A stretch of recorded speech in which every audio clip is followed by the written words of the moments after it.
Singapore. I've been here for a couple of days. You have a lovely, lovely homeland. So I hope you all continue to enjoy it long after I've left you. And I hope I get to come back because I've had a great deal of fun here. Today I'm going to be reading from and talking about my new book, which is called Change Your Heart. And I'm going to give you a little bit of everything. I'm going to explain where the book came from for me. I'm going to do a short reading. I'm going to talk a little bit about some of the research that I did behind the book. And then I'll let you guys ask me some questions about anything at all that you like. So to begin with, I get asked a lot where my books come from because I do write about pretty controversial topics. And usually for me, they come not from reading the newspaper and saying, oh, that would be a good one, but instead from something that keeps me awake at night, something that I'm really worried about. Sometimes it's the worries that I have as a wife or a woman or a mom. And in the case of Change of Heart, it's something I was worried about as an American.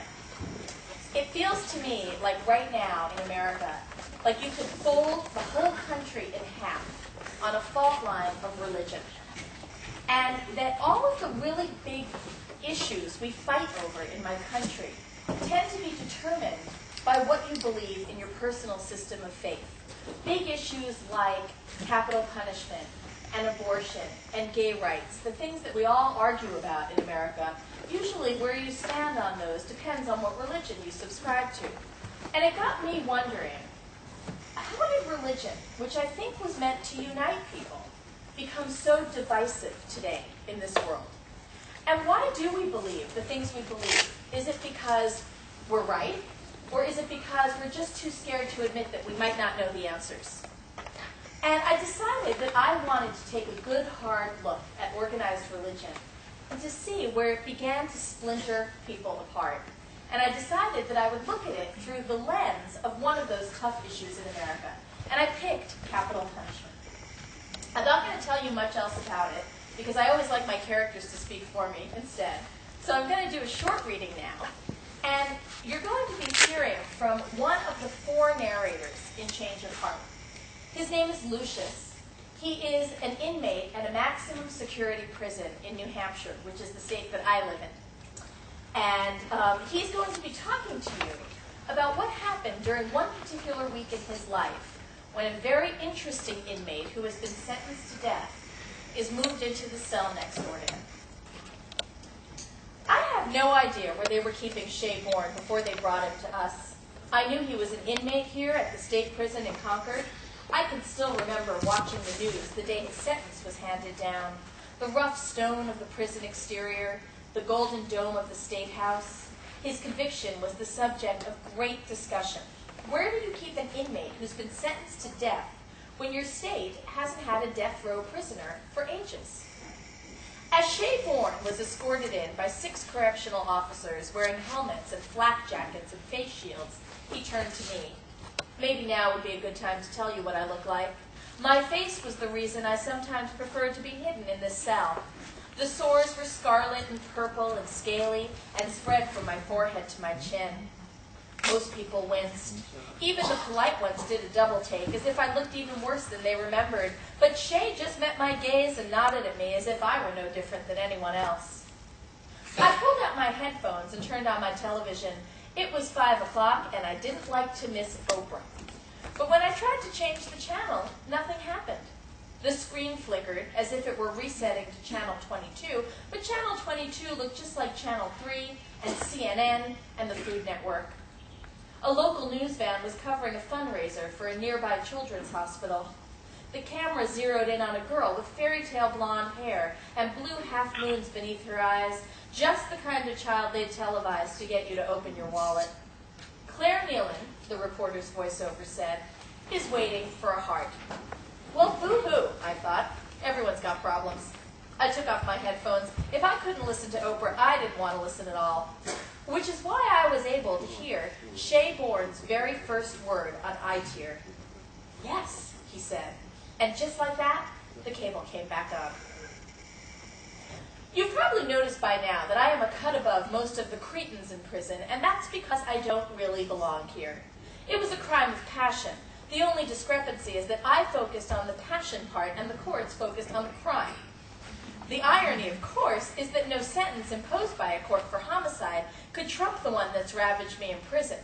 My last CD4 count was taken 6 months ago, and I was down to 75 cells per cubic millimeter of blood. Someone without HIV would have a normal T-cell count of 1,000 cells or more, but the virus becomes part of these white blood cells. The doctors say I won't die from AIDS. I'll die from pneumonia or TB, but if you ask me, that's just semantics. Dead is dead. It was after 3 a.m., but I don't sleep much. Instead, I use my insomnia to fuel my artwork. I need to do it, Shayne Warren said. It's the only way. I wondered who he was having a conversation with at this hour of the night. Warren? I whispered. Are you okay? Who's there? I'm Lucius Dufresne. Lucius, did you see on TV today there was a little girl? Oh, you mean the fundraiser, the one up at the hospital? That little girl, Shay said. I'm going to give her my heart. Before I could respond, there was a loud crash. Shay? I called. Shay? An officer rushed in and knelt in front of Shay's cell. Boran's having a seizure. He called the medical technicians, who pushed an oxygen mask over Shay's mouth. His eyes had rolled up in their sockets, white and blind. Do whatever it takes to bring him back, the officer instructed. And that was how I learned that the state will save a dying man just so they can kill him later. When Shayne Warren returned after 3 days in the hospital infirmary, he was a man with a mission. Every morning when the officers came to poll us to see who wanted a shower or time in the yard, Shay would ask to speak to Warden Coyne. I just need 5 minutes with him. Well, you're not the only one with problems, the officer snapped today when he asked. So go cool off. All right, Shay replied. I was distracted by a whistling noise coming from my tiny sink. I had no sooner stood up to investigate than the water burst out of the spigot, splashing over the sides of the metal bowl. Man, that looks like blood, said Crash, the self-appointed leader of I-Tier. I'm not washing up in that. It's in the toilets, too, said Calloway, another inmate. We all knew our pipes were connected. You could actually flush a note down the length of the pod. It would briefly appear in the next cell's bowl before heading to the sewage system. I turned and looked into my toilet. The water was as red as rubies. Hey, Crash said. It ain't blood. It's wine. Taste it, ladies. Drinks are on the house. I didn't drink the tap water in here. I had a feeling that my AIDS medications, which came on a punch card, might be some government experiment done on expendable inmates. I wasn't about to imbibe from a water treatment system run by the same administration. But then I heard the other inmates start laughing, and the entire mood of the tier changed so radically that I bent my head to the tap and drank. If you've been in prison as long as I have, you've experienced a good many innovative highs. I've drunk hooch distilled from fruit juice and bread and Jolly Rancher candies. I've huffed spray deodorant. I've smoked dried banana peels rolled up in a page of the Bible. But this was like none of those. This was honest-to-God wine. By now, the officers realized there had been some snafu with the plumbing. One came onto the tier fuming. Lucius, what is this? At first, I thought it was a Cabernet officer, but now I'm leaning towards a cheap Merlot. As he stormed off the tier, we were all laughing. Things that weren't humorous became funny. I didn't even mind listening to Crash. At some point, the wine trickled and dried up, but by then, Crash was singing Danny Boy, and I was fading fast. In fact, the last thing I remember is Calloway challenging Shay to a chugging contest, but Shay saying that he'd sit that one out. But actually, he didn't drink. It was late afternoon, almost time for the shift change. Me, I'd been sick all day, hazing in and out of sleep brought on by fever. Calloway, who usually played chess with me, was playing with Shay instead. Last week, Calloway had found a bird's egg on the exercise yard and had hatched it into a pet. During the day, Batman the Robin resided in his breast pocket, a small lump no bigger than a pack of Starburst candies. At other times, he kept Batman in a paperback copy of The Stand. Starting on chapter 6, a square had been cut out of the pages of the thick book with a pilfered razor blade, creating a little hollow that Calloway lined with tissues to make a bed.